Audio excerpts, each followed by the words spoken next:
song ha cô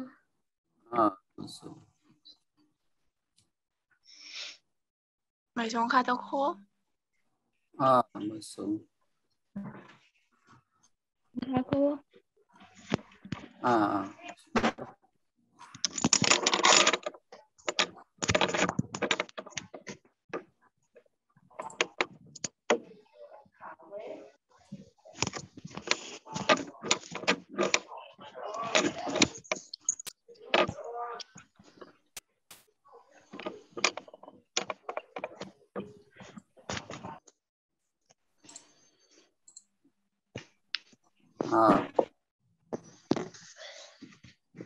agak murah mah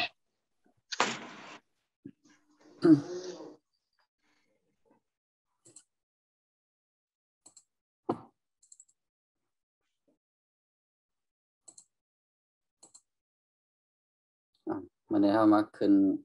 ตอนเบอร์นะมันนี่ก็เสียงสูงเป็นเสียงสูงเนี่ยเนาะเฮียหนึ่งมือเลยนั่นนะเป็นเสียงสูงแล้วก็เสียงกลางเนี่ยเสียง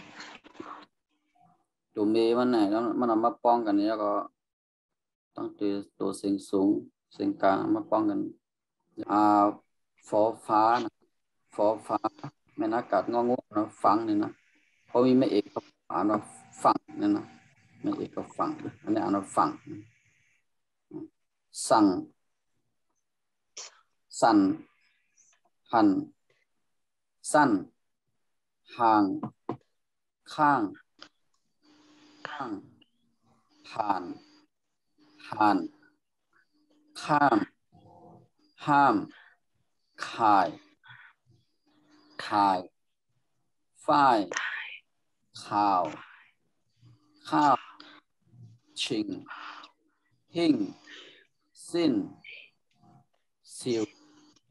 หิ้วพึ่งขึ้นคืนคุณฝุ่นหุ่นสุ่มหุ้มฐานหินสุกหามหั่นผักที่พึ่งพายปั่นฝ้ายย่าไถ่ตาข่ายถามข่าวข้ามคูข้าวสุกผ้าสิ้นสารสุกด้ามสิวหูหิ้วปั้นหุ่นปัดฝุ่นฝ่ายดีตีชิงสังคำสังคำเอาไว้ฟังสั่งสั่นหันสั้นห่างข้างห้างห่านข้ามเนี่ยขายฝ่ายไม่ถูกว่าก็ฝ่ายข้าวสิ่งหิ่งสิ้นสิวหิ้วพึ่ง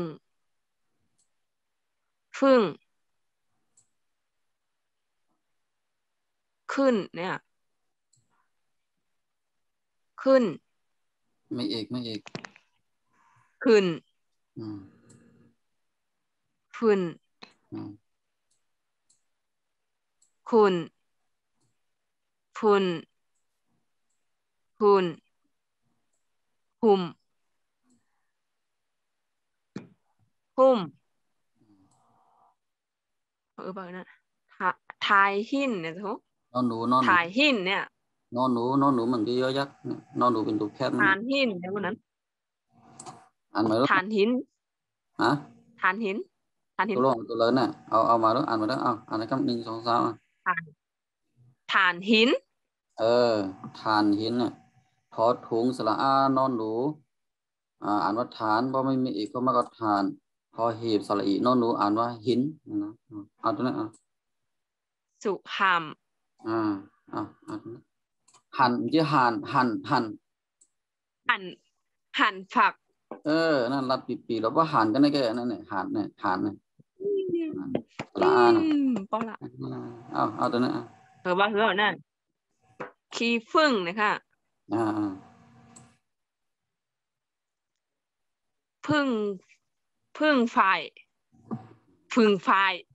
ตัวนี้เป็นยังไงต้องเหนือได้เป็นตัวยังไงอาหารน่ะไม่ยังน่ะไม่เอกพึ่งไฟ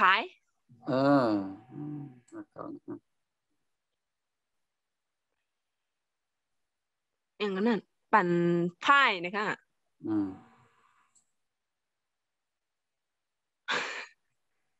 ว่านี่นะตัวง่ายๆแล้วกันโอ้เนี่ย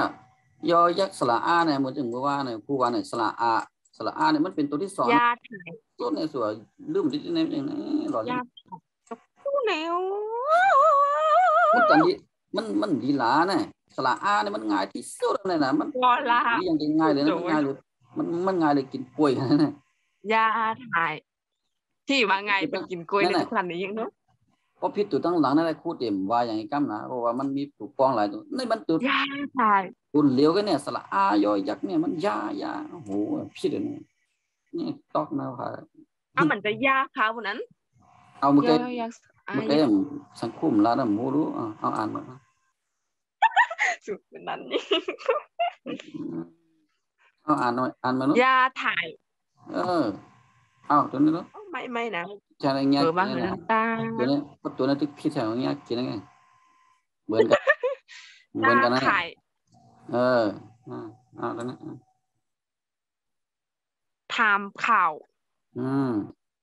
เดี๋ยวคู่ถามคู่ตัวนี้ข้าวสุก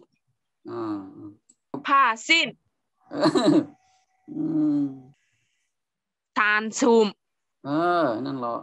เพราะว่าก็คือว่าดังกำพิษเพราะว่าดังกำพิษกันนะมันลามดิมไหลชานสุมในยี่แบบพิษแล้ววันนั้นชานสุมยี่แบบพิษแล้ววันนั้นนี่พิษตัวนี้มอว่าว่านั้นตามยิ่งบอกมันเคยบอกมาพิษจริงเนี่ยตามคำนี้เคยบินนอนนะป้าตัวนี้ถึงอะไรนะคำนี้นะตามผิวนะคะทุกว่ากันตามผิวเนี่ยตามผิวอันนี้ตัวนั้นในบนห้องเป็นพอพึ่งอันไหนตัวนั้นน่ะนี่เป็นบนห้องพอพึ่งอันไหนที่ไหนน่ะตัวนี้บนห้องพอพึ่งอันไหนตามซิวอ่านมาเนาะตามซิวหูหิ้วปั่นก็มันก็ยิ่งไรมันก็บ้านหุ่นนะคะดูมาถามยิบเขาย้ำถามบ้านหุ่นก็ไม่เรียกถึงยึดเชียงเอาตัวนี้ปัดฝุ่นไฟตี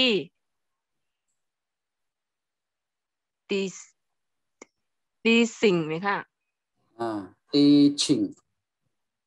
ตีชิงไม่หลอดมันแอบตาหนาวนั่งหลอดนั่งหลอดฟังสังสันหันสั้นห่าง